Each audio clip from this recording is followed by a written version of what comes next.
G'day folks, how you going? Welcome back to my channel, and if this is your first time here, then a special good day to you, and if you've been a returning viewer, thanks for coming back. Well, I mean, this is the end of what I can only say was an epic road trip of South Australia, and what a place to finish on.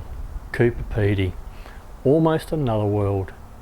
This here is the world's biggest opal fields, and not only do they dig underground, but most of the people actually live underground as well. Then we do a drive out to the moon and go through a painting. You'll see what I mean. So grab a drink, grab a seat, sit down, and let's have a look at Coober Pedy.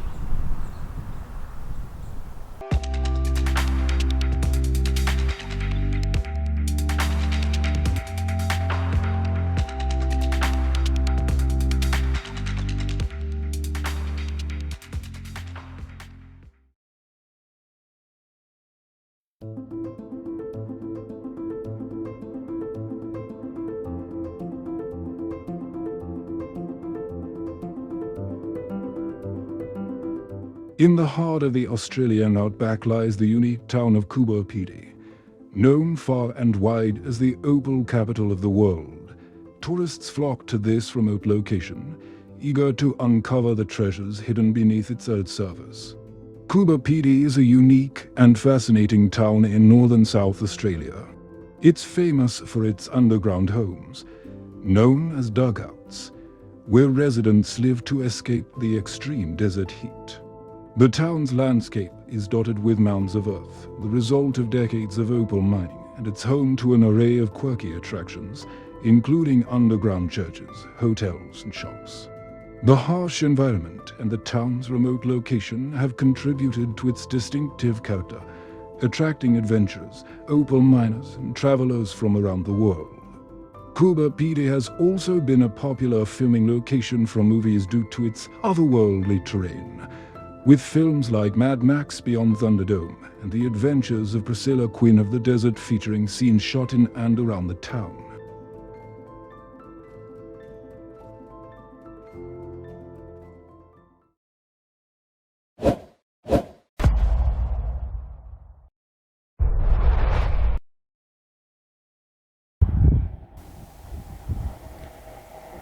Coober Pedy, an oasis in the desert, or hell on earth. Just depends on what time of the year you're here. At this time of the year, the streets are busy with people and cars moving around, but when the heat is on, the town could look abandoned. For the tourist, it's a chance to fill up, stock up, and maybe rest a while before moving on to other adventures. So take the time to have a look around. There is only one main street where you would find all your basic needs, and a couple of opal shops. Actually, you can't turn around without seeing an opal shop at almost every point of the compass somewhere. Well, you know what they say, when in Rome.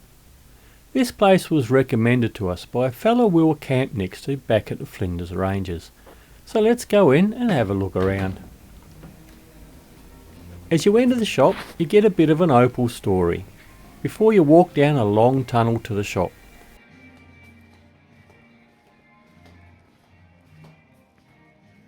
Get a look at how smooth these walls are.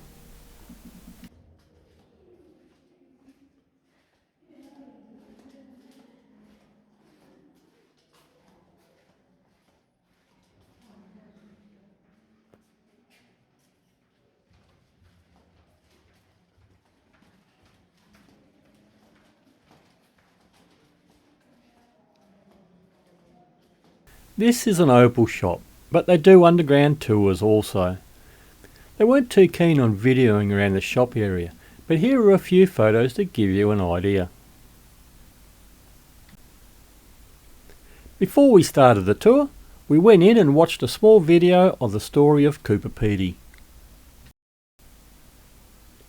From here it was down to the old mine. Again, I just took some photos because of the confined area and the amount of people around. It would just be too hard to get any usable video without people in it.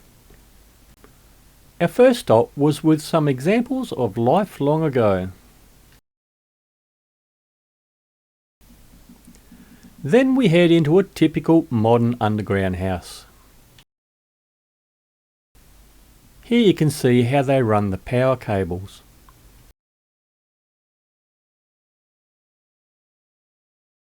With the benefit of modern machinery, you can get the walls and the ceilings really smooth.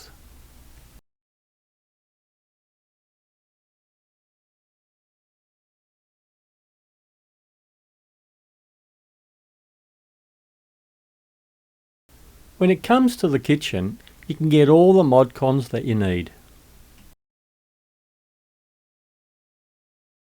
This is just one of the vents where the air comes in so you can breathe down here. At the end of the day and it's time for bed, here you go. And you don't even have to worry about the light in the morning waking you up early. Then we go down to the next level where the mine was. This is how they would have entered the mine in the early days, and even today they still get in sometimes that way. Luckily for us, we don't have to do that now. Digging the old way would have been very quiet, dusty and dark.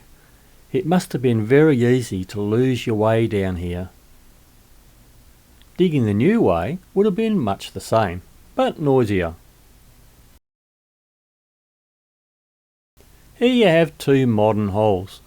The one on the left lit well with modern lighting, and the one on the right the way it would have looked 100 years ago. I think I know how this bloke feels. In fact, the gun probably would have been to protect his claim.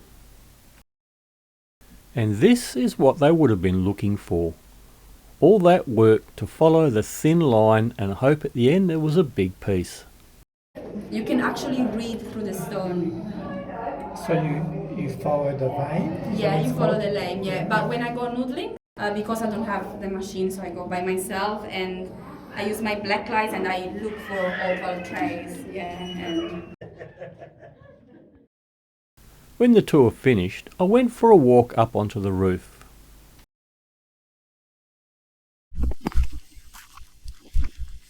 This area here is on top of the Opal shop and the tour that we did.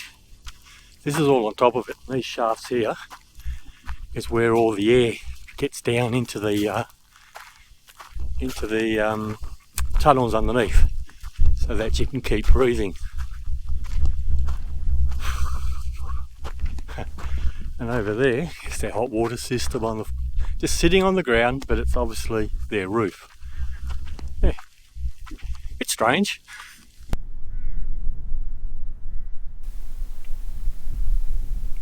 I gotta say, I don't mind going underground for a bit to do a tour or something, but living down there, yeah, it's not for me. But I have full respect for those that choose to do it.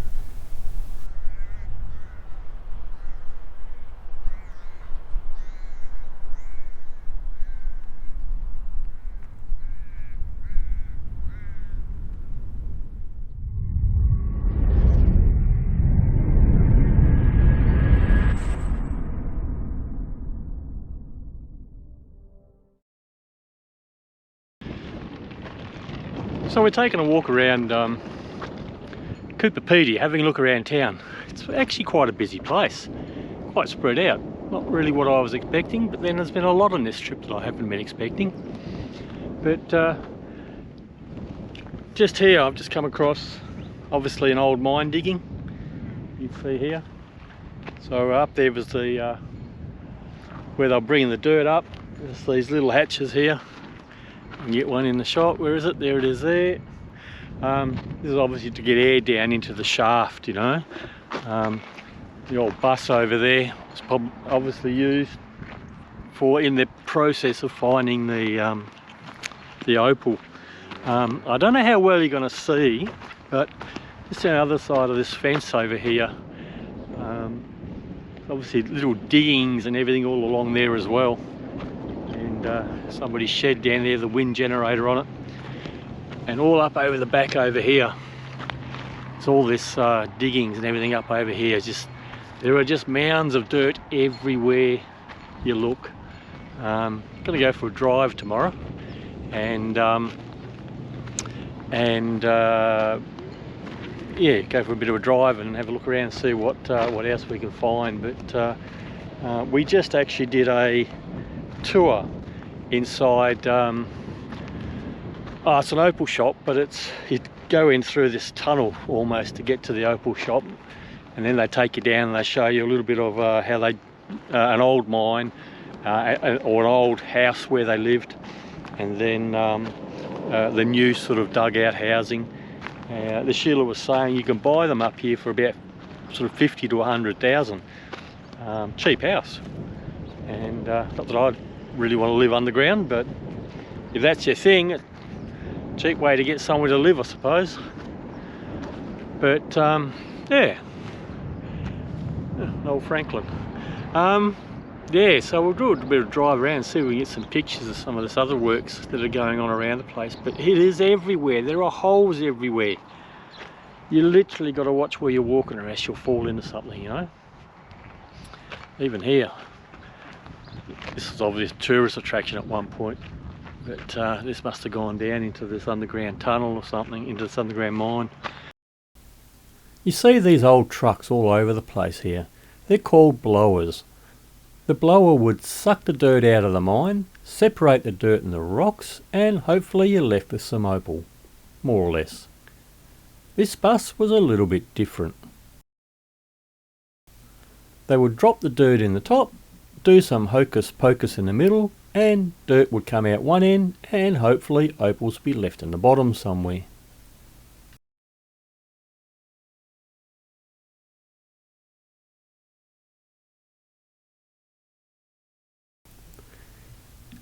You know, it's pretty amazing how far tourists will travel to get here.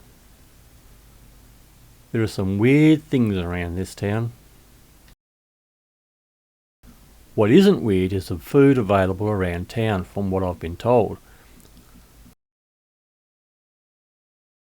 We went to the Outback Bar and Grill for a couple of nights.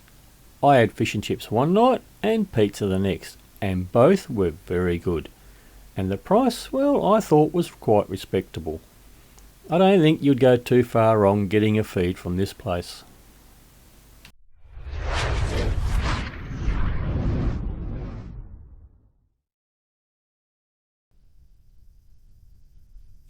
Coober Pedy, middle of South Australia, about as close as I've ever gotten to being in a real desert. Have a look around. Absolutely nothing out there. Not a tree, not a plant. Just seen some emus down the road here. Just on the other side of the dingo fence, just out there. Can't see it now, but back there you could. Is the dingo fence that runs through here. Keeps the dingoes on, I'm not sure either that side or this side, I don't know. Keeps them on one side, but the emus are certainly on the other side. But you think back 100 years ago, it was about 1914, 1915. Three blokes were out here looking for potential opals. Don't know what made them come out here. Two blokes went off to go look for water, and the son of one of them, he was left behind at the campsite, keep the fire going so that they could see where they were coming back to in the dark.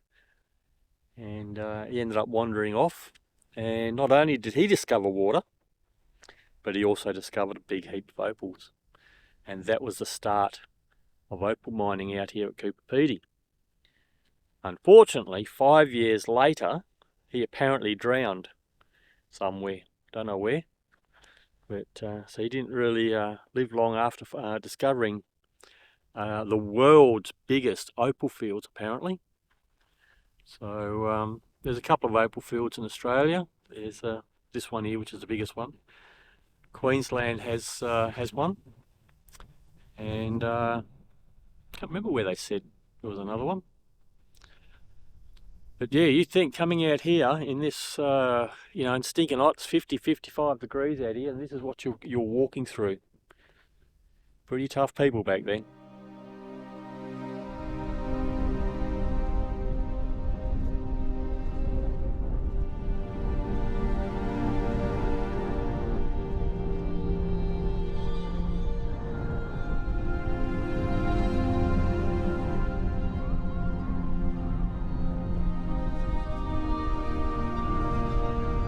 Breakaways Conservation Park is a stunning natural area located about 30 kilometers north of Coober Pedy. This conservation park is known for its breathtaking and surreal landscape, which offers a striking contrast to the surrounding flat desert plains.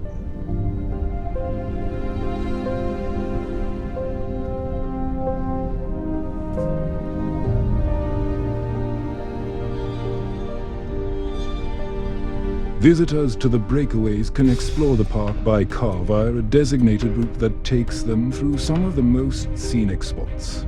The Moon Plain, another fascinating feature near the Breakaways, is a vast, flat, barren area that looks like the surface of another planet and has been used as a filming location for movies like Mad Max.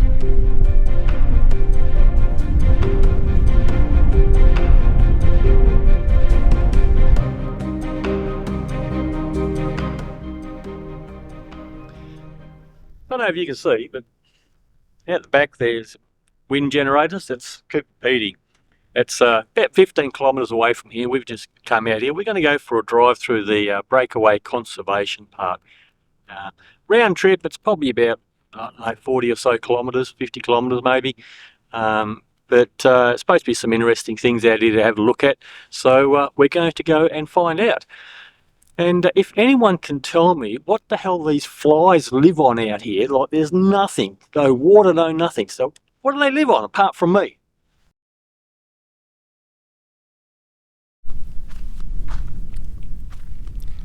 The next stop is the dingo fence. Here it is there. Also stops emus because there's a whole pile of them down there. One of them just ran across the road in front of us. Dad with his kids down there. And there was another pile of emus down that way. I can still see them down there. So I've never seen so many emus. Heaps of them out here. Dingo fence though. This runs from a long way off. I don't know where the dingo fence starts or finishes, but it probably goes from the bottom to the top, similar to the rabbit-proof fence that we've got in Western Australia. We put that up, well, they tried it 3 times to stop the rabbits, but that didn't work. But they put that up. It runs from the southern coast and goes up towards Port Hedland. Yeah, this one's down the bottom down there somewhere and goes to the top, probably up into Northern Territory or something like that. And the idea is to keep the dingoes on one side of the fence and farming on the other side, usually. So I'm going to guess that maybe it's keep the dingoes on this side, because out that way eventually you'll run into farms. Probably 1,000 kilometres away, but so yeah, I don't really know a lot about it, but anyway, there we go. That's the dingo fence. It'd be handy if they put a sign up here and told you where it went to and everything. Yeah, I guess somebody gets paid to drive along that fence to make sure it's still in good working order. Disappears up over the horizon up that way, well, and that way too.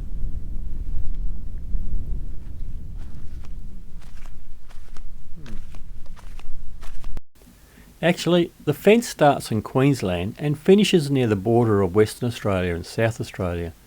That makes it over 5,600 kilometres long and also makes it the longest fence in the world. It was completed in the 1950s. The breakaways get their name from the fact that they appear to have broken away from the main plateau. The park features a series of flat-top ridges and low hills that rise dramatically from the desert floor, creating an otherworldly landscape. The colours in the breakaways range from stark whites and deep reds to soft purples and yellows, particularly at sunrise and sunsets, when the light transforms the landscape into a painter's palette of hues.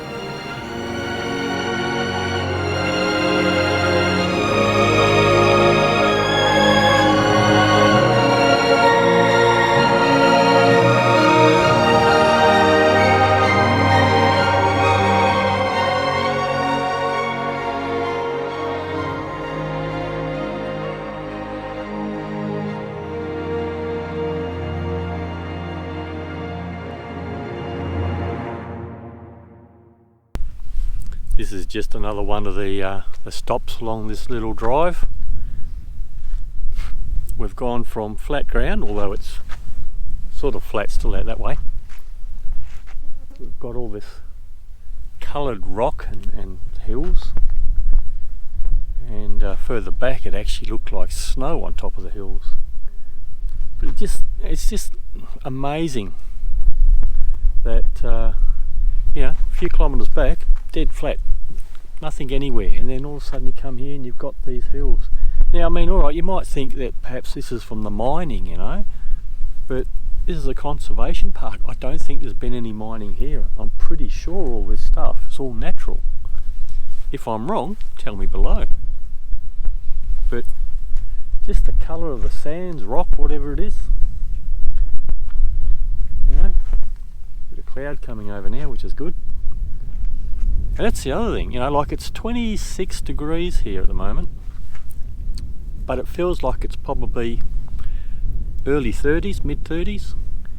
So can you imagine out here when it's like 55 degrees, the temperature must feel like it's about 80 odd. I just don't understand how things can survive out here. But this is great stuff. I love this stuff. This is just amazing. Let's move on and see what's further down the road.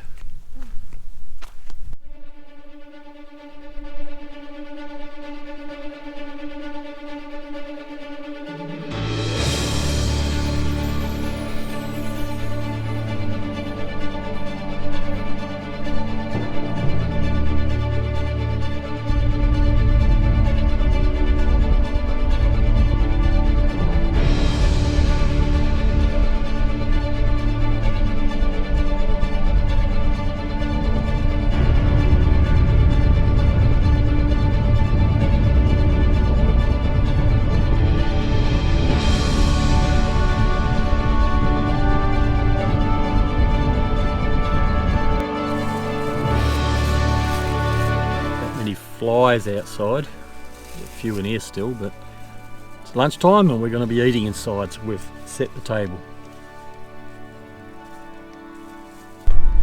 This last stop is an amazing view around the whole sort of area.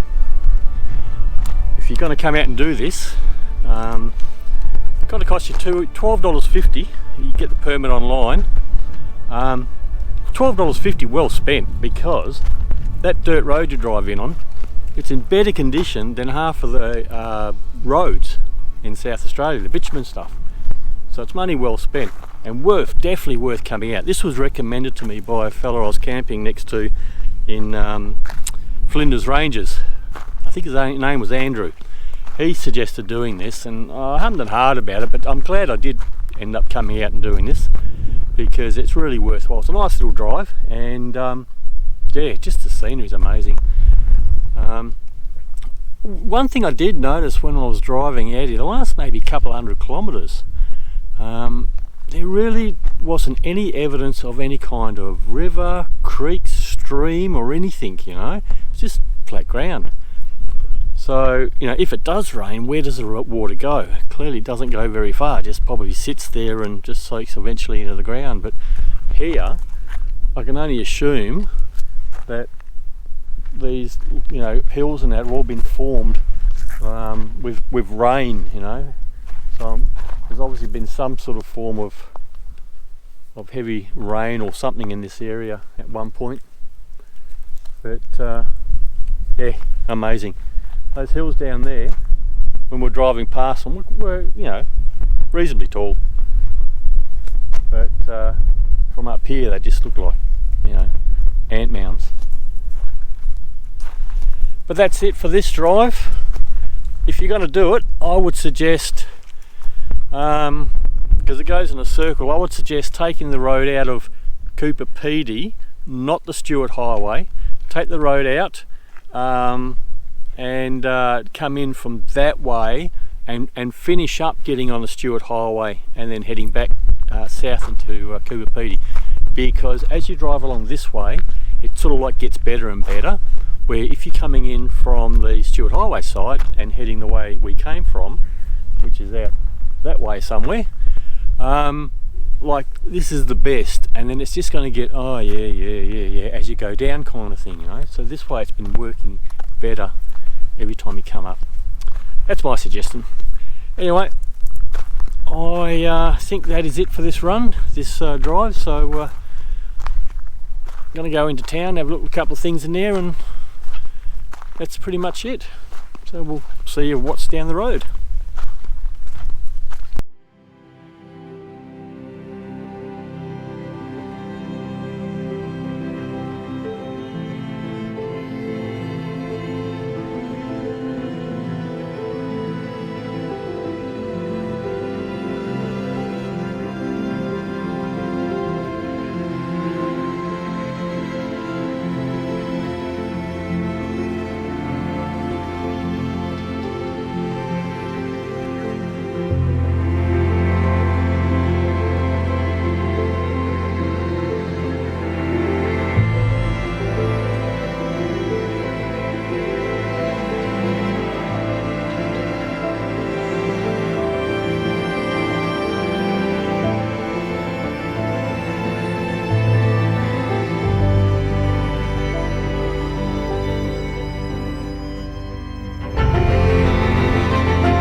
So that's it. That's the end of the series.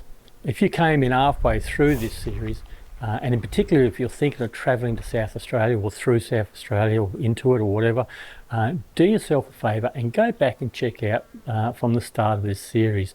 It might just help you find things of interest and have a better time on your trip. Now, over the next few weeks, we're going to be having a look at some of the caravan parks we stayed in, and also some of the better bush camps that we stayed in as well. This trip, we were away for about 7 weeks. All up, we spent something like about $8.5 grand. I think it was about just a little over $5 grand on fuel. There was a few grand on caravan parks and food and stuff like that. So 8.5 grand in 7.5 weeks, I don't think it's too bad.